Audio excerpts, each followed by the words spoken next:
علم کا لغوی معنی جاننے کے ہوتے ہیں۔ علم حاصل کیا جاتا ہے کسی چیز کی معرفت کو حاصل کرنے کے لیے۔ جب ہم کوئی علم حاصل کرتے ہیں تو ہم یہ چاہتے ہیں کہ ہمیں اس چیز کے نفع اور نقصان کا پتہ چل جائے، اور جب ہم دینی علم حاصل کرتے ہیں تو اس کا مقصد یہ ہوتا ہے کہ ہمیں رذائل اور خسائل ان دونوں کی خبر ہو جائے، خیر کیا ہے شر کیا ہے اس میں تمیز کا ملکہ ہمیں نصیب ہو جائے، اچھائی اور برائی کھل کر ہمارے سامنے واضح ہو جائے۔ یہ مقصود ہوتا ہے علم سے۔ علم سے، تعلیم سے مقصد زیادہ باتیں کرنا نہیں ہوتا۔ ایک آدمی بہت زیادہ باتیں کرتا ہے تو شاید بڑا عالم ہے، ایک شخص بہت زیادہ گفتگو کرتا ہے تو اس کے پاس معلومات زیادہ، ایسا نہیں، بلکہ حضرت عبداللہ ابن مسعود رضی اللہ تعالیٰ عنہ سے جب کسی نے پوچھا تھا کہ بڑا عالم کون ہوتا ہے، تو آپ فرمانے لگے جو رب سے زیادہ ڈرے وہ بڑا عالم ہے۔ اور دلیل انہوں نے یہ دی کہ اللہ کریم نے قرآن مجید میں فرمایا ہے کہ انما یخشی اللہ من عبادہ العلماء، اللہ کے بندوں میں سے جو عالم ہیں وہ رب سے ڈرتے ہیں۔ تو دینی تعلیم، اس کی معلومات حاصل کرنے کی کوشش کریں، صحیح کریں۔ قرآن مجید کی ایک آیہ کریمہ کا کچھ حصہ جو میں نے تلاوت کیا، اس میں اللہ کریم نے فرمایا اپنے محبوب سے، کہا وَقُلْ رَبِّ زِدْنِی عِلْمًا، اے محبوب آپ میری بارگاہ میں یہ دعا مانگیں، آپ یہ عرض کریں کہ اے رب میرے علم میں اضافہ کر دے، اے مالک میرے علم میں اضافہ کر دے۔ بہت ساری چیزیں ایسی ہوتی ہیں جن کی زیادتی ٹھیک نہیں ہوتی، وہ زیادہ ہو جائیں تو نقصان کرتی ہیں، لیکن علم ایک ایسی چیز ہے کہ جس کے بارے میں رب کریم نے کہا کہ محبوب آپ دعا مانگیں کہ آپ کو زیادہ علم دیا جائے۔ اور پھر علم ایک ایسی چیز ہے کہ کوئی بھی آدمی یہ دعویٰ نہ کرے کہ میں نے اب بڑا حاصل کر لیا ہے، میری اب تکمیل ہو گئی ہے، میں اب مکمل ہو گیا ہوں۔ جن کو اللہ نے غیب کے خزانوں کی کنجیاں دی ہیں نا، ان سے بھی رب کریم نے کہا ہے کہ محبوب آپ دعا کریں کہ مالک میرے علم میں اضافہ کر دے۔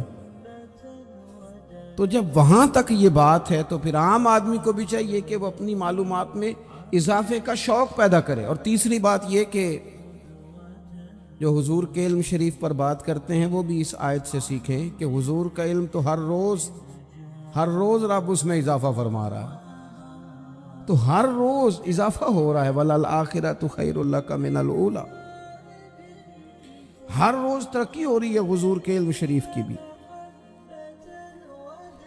تو ہمارے ہاں زیادہ تر لوگ بات اس لیے سیکھتے ہیں کہ میں کوئی کہیں سے مسئلہ سیکھوں گا پھر جا کے اپنی مسجد کے امام کو تنگ کروں گا کہ وہاں تو میں یہ سن کے آیا ہوں تو یہاں یہ کام کیوں نہیں ہوتا۔ میں کوئی بات سیکھوں گا تو پھر میں اس سے بحث کا دروازہ کھولوں گا۔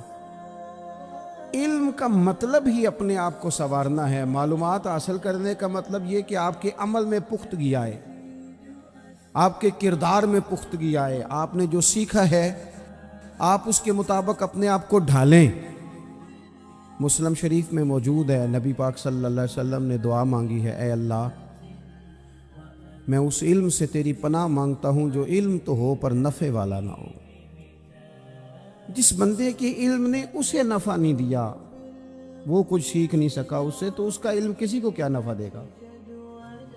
جب خود سے اس نے، اور صوفیہ کرام تو فرماتے ہیں کہ جو لوگ بڑی معلومات حاصل کر لیں، بڑی باتیں سیکھ لیں، پنچایت میں کسی کو بولنے نہ دیں، گھر میں کسی کو بولنے نہ دیں، بہت سارے لوگ تو علماء کو بھی مشورہ دیتے ہیں، بڑی باتیں کرے،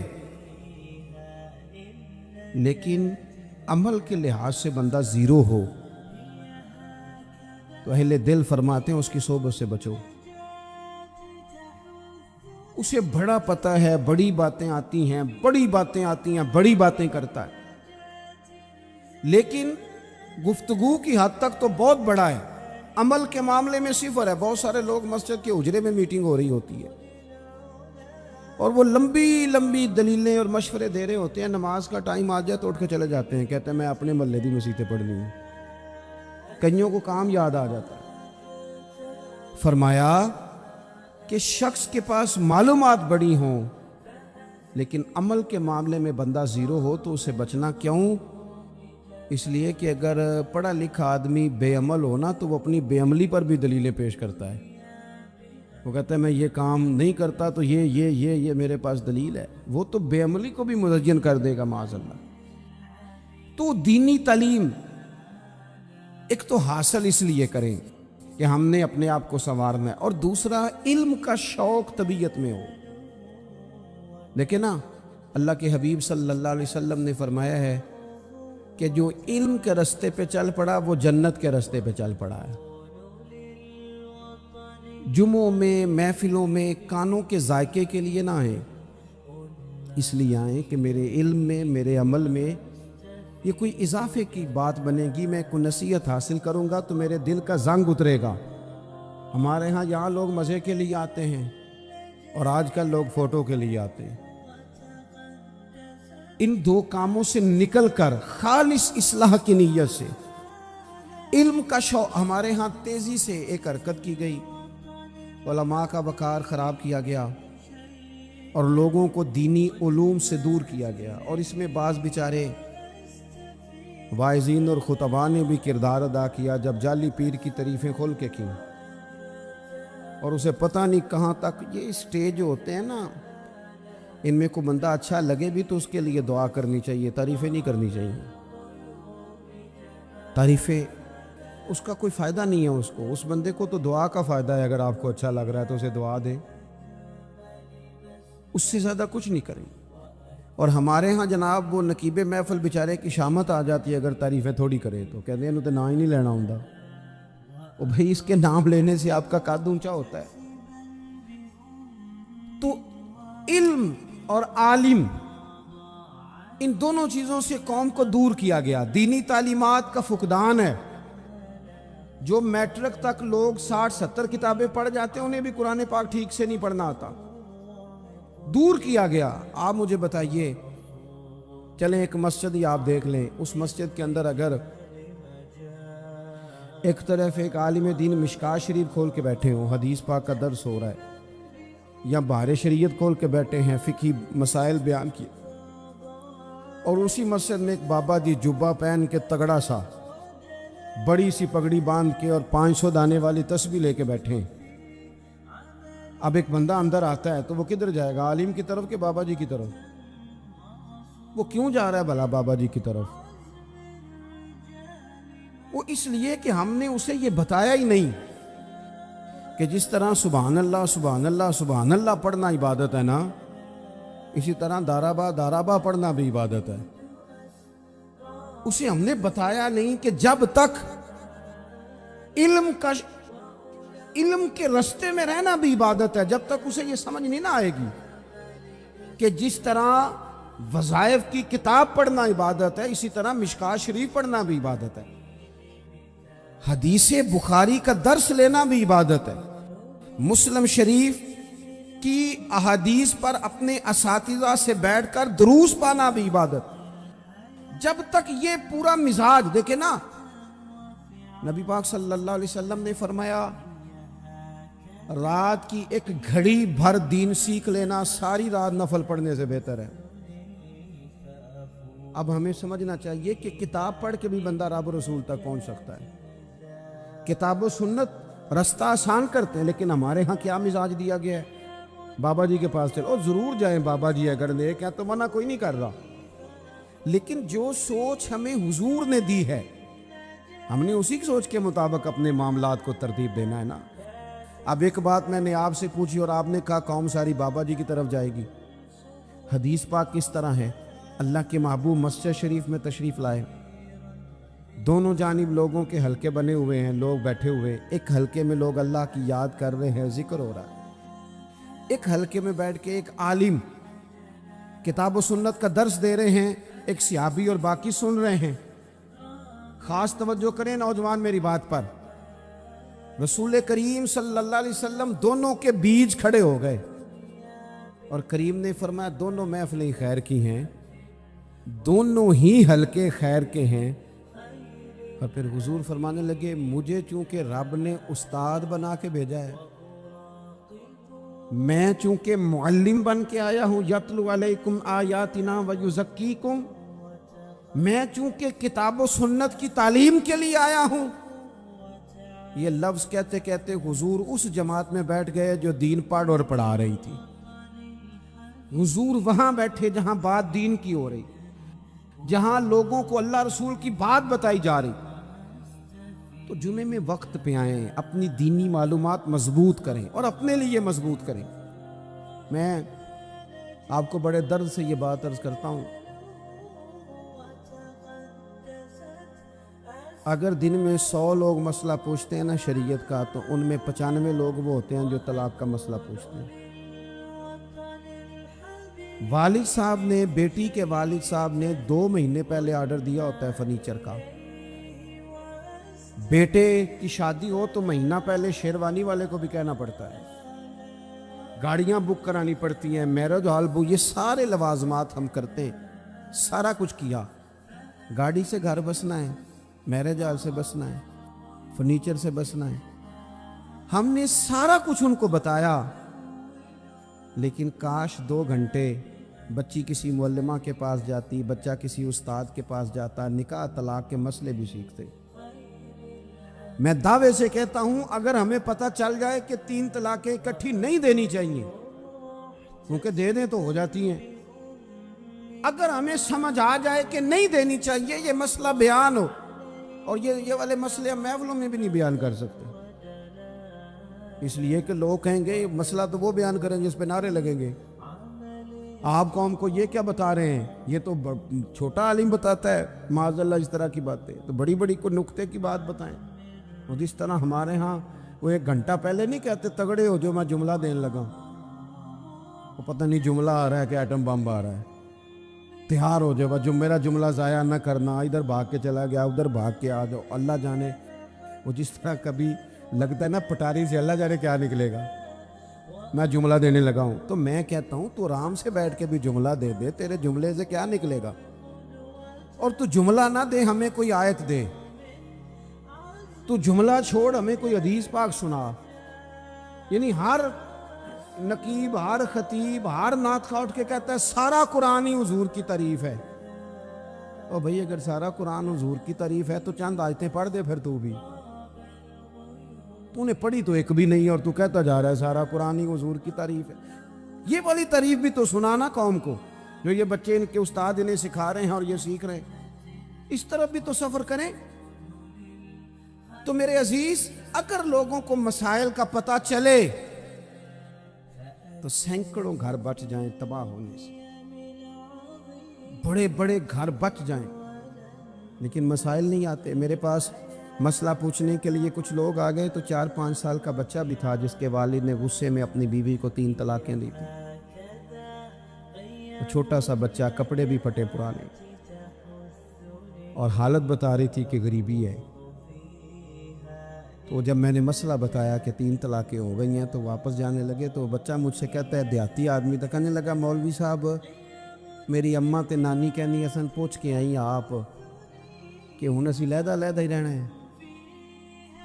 تو اس بچے کی نونہال کی وہ کیفیت دیکھی تو میں رو پڑا. میں نے کہا یار یہ بچہ بیچارہ ماں باپ کے ہوتے ہوئے یہ یتیموں جیسی زندگی گزارے گا کیونکہ باپ نے طلاق دے دی. کس طرح مسائل نہیں بتائے لوگوں کو, تعلیم سے آگاہی نہیں کیا. اور اس میں بہت بڑا ظلم ہے ان لوگوں کا بھی جو جنازے پہ کھڑے ہو کے تو کہہ دیتے ہیں, میری طرح کے لوگ اچھے علماء کی بات نہیں کرتا, وہ کہہ دیتے ہیں دیکھو جن لوگوں کو جنازہ نہیں آتا. بھئی آپ نے کس دن عشاء کے بعد کلاس لگائی تھی جنازہ سکھانے کی؟ یہ تو آپ نے کہہ دیا لوگوں کو قرآن کی ٹھیک نہیں آتا. تو یہاں تو بیچاری بیبیاں جن کو صحیح پڑھنا نہیں آتا وہ مشن بنا لیتی ہیں کہ میں نے اتنے 100 کو قرآن پاک پڑھانا ہے.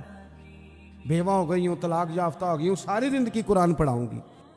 ہم کیوں یہ مشن نہیں بناتے؟ کیوں اس طرف سفر نہیں کرتے؟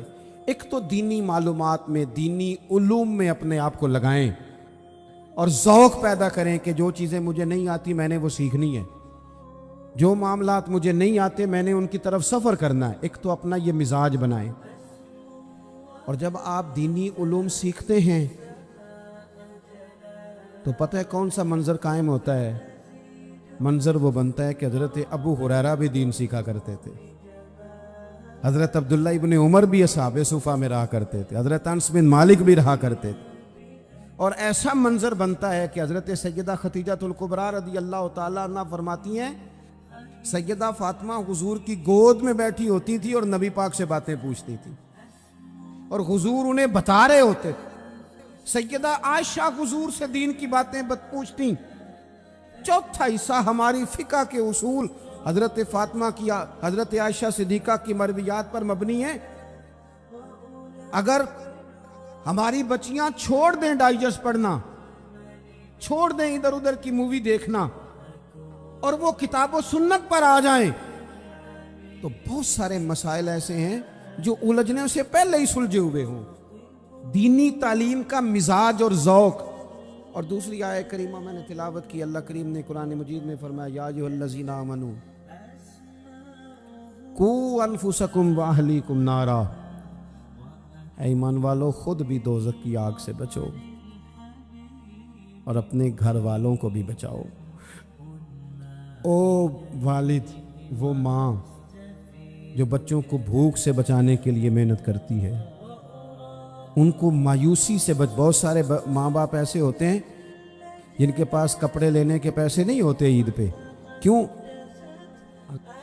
عزیز بھائی، جس طرح ہم اپنے بچوں کو دیکھیں، بہت سارے ماں باپ کے پاس گنجائش نہیں ہوتی، لیکن اس نیت سے کہ بچوں کے دل ٹوٹ جائیں گے، عید پہ کیسے گزارا کریں گے، مشکل سے بھی کپڑے خرید کے دیتے۔ اس طرح ہم اپنے بچوں کو بھوک سے، پیاس سے، مایوسی سے بچاتے ہیں۔ اس طرح ہمارے رب نے ہمارے ذمے لگایا کہ تم اپنے بچوں کو کوشش کرو دوزخ کی آگ سے بچانے کی۔ حضرت عمر فاروق رضی اللہ تعالیٰ عنہ نے عرض کیا تھا یا رسول اللہ صلی اللہ تعالیٰ علیہ وسلم، اس آیہ کریمہ کا معنی کیا ہے؟ تو محبوب کریم علیہ السلام نے فرمایا عمر، جن چیزوں کا اللہ تمہیں حکم دیتا ہے تم اپنے گھر والوں کو ان چیزوں کا حکم دو، جن چیزوں سے رب رسول تمہیں منع کرتے ہیں اپنے گھر والوں کو ان سے روکو، اپنے گھر کے اندر نفاذ دین کرنے کی کوشش کرو۔ میرے بھائی، بہت زیادہ آزمائش ہے ہمارے گھروں میں، بے چینیاں ہیں، اضطراب ہے، بچوں میں سختی ہے، بہن بھائی ایک دوسرے کے ساتھ لڑتے ہیں، مزاجوں میں تلخی آ گئی۔ کیوں بھلا؟ اس لیے کہ ماں باپ کو جو بہترین کردار اور جو حسین طریقہ گھر میں اپنانا چاہیے تھا، بچے تقریب باہر سے سنتے ہیں لیکن وہ فالو اپنے ماں باپ کو کرتے ہیں۔ اگر ماں باپ میں حوصلہ ہو، صبر ہو، اطمینان ہو، خودداری ہو، تھوڑے پر گزارا کرنے کا مزاج ہو، دیکھیں نا آج ڈپریشن ہے، ٹینشن ہے، پینکس اٹیکس ہیں، بڑی ساری چیزیں آ گئی ہیں۔ کیوں بھلا؟ صبر نہیں، تحمل نہیں، بردباری نہیں۔ آزمائے ایک دن ایک بچہ میرے پاس آ گیا مدرسے کا، اور آ کے وہ رونے لگا۔ میرے گھر والے کہنے لگے کھانا چھوڑ دیں، پہلے اس کی بات سن لے۔ میں نے کہا پتر کیا ہوا؟ کسی نے مارا ہے کسی استاد نے؟ کہنے لگے نہیں حضرت، گھر فون کیا تھا تو میری اماں اور ابا کی لڑائی ہو رہی ہے۔ بچہ کانپ رہا ہے، ٹانگیں کانپ رہی ہیں۔ میں نے کہا کیا ہو کیا گیا تمہیں پتر؟ لڑائی ہو رہی ہے تو گھروں میں ہو ہی جاتی ہے۔ کہنے لگے نہیں، آپ کو پتہ نہیں وہ بڑا سخت لڑتے ہیں۔ میرے والد جب میری والدہ کو مارنے کے لیے آگے بڑھتے ہیں تو ہم سارے چار پنجوں کے نیچے چھپ جاتے ہیں، ہمیں خوف آتا ہے، وہ منظر خطرناک ہوتا ہے۔ یہ کون تکلیف دے رہا ہے اپنے بچوں کو؟ یہاں بیٹھے ہمارے ہاں میلوں دور رہتے تھے اس کے گھر والے، تو وہ تکلیف میں تھا، تو گھر میں کیا کیفیت ہو؟ اگر حوصلہ ہو، صبر ہو، قناعت ہو، اللہ کے دیے ہوئے تھوڑے رزق پر ہمیں راضی رہنا آتا ہو، ہمارے گھروں میں سکون آئے، اطمینان آئے، ہم جو زندگی بڑی خوشی خوشی گزار سکتے ہیں۔ ہمارے مزاجوں کا لالچ ہماری طبیعتوں کی بے راہ روی، ہماری جھوٹی انا کا بت، ان ساری چیزوں کو ختم کر دیتا ہے۔ اپنی زندگی کے اندر اگر ہم وہ کردار اپنے بچوں کو دیں جس کردار میں موبائل بھی ہو، جس میں گاڑی بھی ہو، جس میں پیسے بھی لا کے ابا دراز میں رکھتا ہو، لیکن والد کا گھر میں مصلی بھی موجود ہو، اس کی کوئی تسبیح بھی ہو، وہ یہ بھی کہتا ہو کہ خدا نے اپنے فضل سے آج 5,000 دیا ہے تو اس میں 1,000 غریبوں کا بھی ہے، اس میں تھوڑا سا میں نے اللہ کی رضا کے لیے بھی رکھا ہے۔ اگر کوئی مشکل آ جائے تو وہ باپ اور ماں کو صبر کرتا ہوا دیکھتے ہوں، اگر ایک باپ کر بات کرے تو دوسرا برداشت کرتا ہو۔ خدا را اپنی اولادوں کو اس اذیت کا شکار نہ کرو۔ اپنے گھروں کے اندر وہ خودداری، وہ پیار، وہ وقار، وہ محبت، وہ انداز، آپ تھکے ہوئے ہیں کوئی شک نہیں، آپ بہت سارے مسائل کا باہر شکار ہوں گے کوئی شک نہیں، لیکن آپ باہر سے تھک کے آئے ہیں، اور اگر آپ باہر اپنی فیکٹری کے مالک ہیں اور دفتر کے بڑے ہیں تو گھر میں بھی تو آپ بڑے ہیں نا۔ آپ کی ماں بھی تو انتظار کر رہی ہے، اس نے بھی تو دکھڑا سنانا ہے نا آپ کو۔ آپ یہ دیکھیے کہ آپ کے بچے بھی تو انتظار کر رہے ہیں، وہ چاہتے ہیں کہ ابا آ کے بیٹھیں تو ہم ان کے سینے پہ چڑھ کے تھوڑا کھیلیں۔ آپ کی اہلیہ منتظر ہیں، کچھ باتیں بیوی کسی اور سے نہیں کہہ سکتی، صرف اپنے شوہر سے کہتی ہے، لیکن وہ تو آتے ہی جلال میں آ گئے صاحب، وہ کہنے لگے تو بڑی نالائق ہے، میں تھکا ماندہ آیا ہوں اور تو نے مجھے کہانی سنا دی ہے۔ وہ اس خاتون سے شدت کے ساتھ پیش آنے لگے۔ میرے رسول پاک کی حیات نور کو دیکھو، حضرت ام ایمن حضور کی رضائی والدہ ہیں، ان کی بھی خدمت ہو رہی ہے، حضرت حلیمہ سعدی آ رہی ہیں تو خدمت ہو رہی ہے، حضرت عباس حضور کے چچا ہیں تو کریم فرماتے ہیں میرے چچا ہیں باپ کی جگہ پہ۔ حضور دوست احباب صحابہ غلاموں سب کے ساتھ پیار کر رہے ہیں، 9 ازواج مطہرات ہیں گھر کے اندر، اور کیفیت یہ ہے کہ حضور صرف ان کی ضرورتوں کا ہی خیال نہیں کرتے، خواہشات کا ہی خیال نہیں کرتے، بلکہ میرے کریم کا طریقہ یہ ہے کہ کوئی بندہ آج بول کیا رہا ہے، وہ کہاں کھڑا ہے آج، اس کے جملے کس طرح کے، اس کا لہجہ کس طرح کا ہو گیا ہے اور اسے ٹھیک کیسے کرنا ہے، محبوب اس کا خیال فرماتے، توجہ کرتے۔ میں کہتا ہوں کہ ہم سب کو شوق آیا ہے آرام کرنے کا۔ میں صبح 11 بجے سے پہلے اپنے گھر سے نکل آیا تھا، اور یہ وقت آ گیا ہے اور رات کو خدا جانے کس وقت گھر پہنچنا ہے۔ کئی دفعہ کیفیت یہ ہوتی ہے کہ گاڑی سے اترتے ہیں تو پھر دل کرتا ہے کہ کوئی اٹھا کے چلائے نہ کبھی۔ اس کے باوجود بہت سارے لوگ ناراض رہتے ہیں کہ ہم سے مل کے نہیں گئے، فوٹو نہیں کھنچوا کے گئے، فلانی جگہ چائے نہیں پی کے گئے۔ یہ تسلسل ہے، لیکن میں جتنا مرضی تھکا ماندہ گھر جاؤں گا نا، کبھی ایسا نہیں ہوا کہ میں گھر جاؤں تو بڑی ٹینشن میں جاؤں۔ میری گھر والی ایک دن مجھ سے کہنے لگی آپ نے کبھی نہیں کہا کہ میں تھکا ہوا ہے، بندہ تھک بھی تو جاتا ہی ہے نا، کبھی کہاں کرے نا۔ میں نے اسے کہا پتہ کیوں نہیں کہتا، اس لیے نہیں کہتا کہ میں نہیں چاہتا کہ میرے بچے یہ کہیں کہ ہم نے دین نہیں پڑھنا، ہمارا باپ تو بڑی مشکل میں ہے۔ ہم اپنے کام کے بارے میں اپنے گھر میں شکوے کرتے ہیں، آپ کسی بچے سے پوچھ لیں کون سا کام کرنا ہے، کہ اندر جڑا ابا جی کر دے رہے وہ نہیں کرنا۔ کیوں کہ ابا جی ہر روز تو کہتے ہیں میں بڑا الجھ گیا ہوں، یہ کام بڑا مشکل ہے۔ میں چاہتا ہوں کہ میں اپنے بچوں کو یہ بتاؤں کہ پتر میں تو جدھر جاتا ہوں پھول ہی پھول ہیں، میں تو جدھر سے گزرتا ہوں محبت ہی محبت ہے، میں تو جدھر سے دیکھتا ہوں دعائیں ہی ملتی ہیں، تاکہ ان کا شوق پیدا ہو۔ میرے عزیز آپ تھوڑا سا دل بڑا کریں، اگر آپ ایک کی وجہ سے پورا گھر سکون میں آ جاتا ہے تو آپ دل بڑا کیوں نہیں کرتے؟ جگہ ڈھونڈتے ہیں بس مجھے کوئی تنگ نہ کرے، کوئی میری باپ ماں بدولت کو کوئی پریشان نہ کرے۔ بخاری شریف سنیے، حضرت عائشہ صدیقہ رضی اللہ تعالیٰ عنہ بیٹھی ہے، حضور فرمانے لگے عائشہ آج ایک بات نہ بتاؤں تمہیں؟ یا رسول اللہ بتائیے۔ حضور فرمانے لگے جب تم مجھ سے ناراض ہوتی ہو تب بھی مجھے پتہ چل جاتا ہے۔ اور جب راضی ہوتی ہے پھر بھی پتہ چل جاتا ہے۔ تو حضرت سید عائشہ صدیقہ بات سن کے بڑی خوش ہوئی، یا رسول اللہ وہ کیسے؟ حضور فرمانے لگے کبھی کبھی تم قسم اٹھاتی ہو۔